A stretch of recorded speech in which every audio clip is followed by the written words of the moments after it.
La tombe, il n'y a rien dedans. Toi et ton tissu blanc. Et la seule chose qui va te suivre, ce sont quoi? Tes actions. Pourquoi les actions? Pourquoi les actions? Car lorsque on va te mettre dans ta tombe et qu'on va t'enterrer, c'est là que va commencer la vraie vie.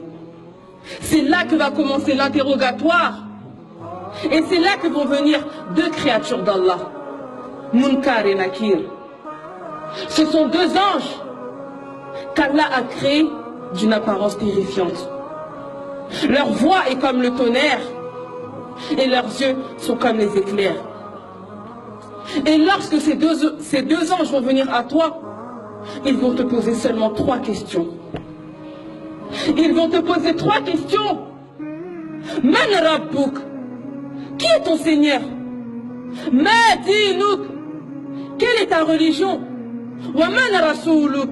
Et qui est ton messager? Et le prophète alayhi salatu wassalam a dit, dans cette situation, il y aura 2 catégories de personnes. Quant au croyant, il a dit le croyant, il n'a pas dit le musulman. Rien que cette parole doit nous faire peur.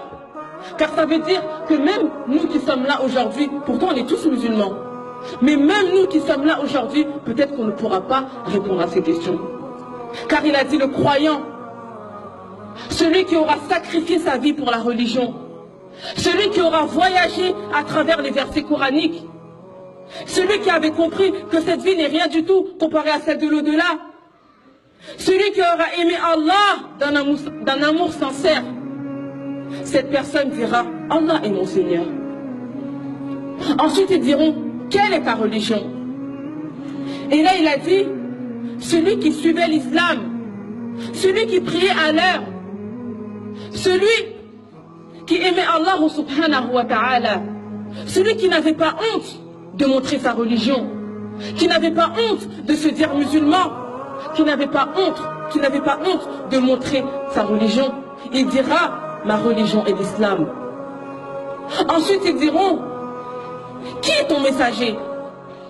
Et là le prophète alayhi salatu wassalam, il a dit celui qui suivait la sunna du prophète Mohammed sallallahu alayhi wa sallam.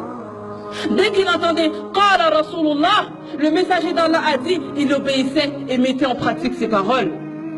Cette personne dira Mohammed sallallahu alayhi wa sallam est mon messager. Allahu Akbar. Et cette personne-là, elle aura réussi. Cette personne,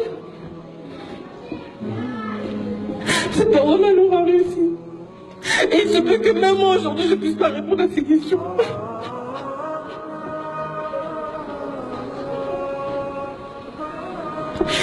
Cette personne-là, elle aura réussi. Et Allah subhanahu wa ta'ala ordonnera à ce qu'on élargisse sa tombe.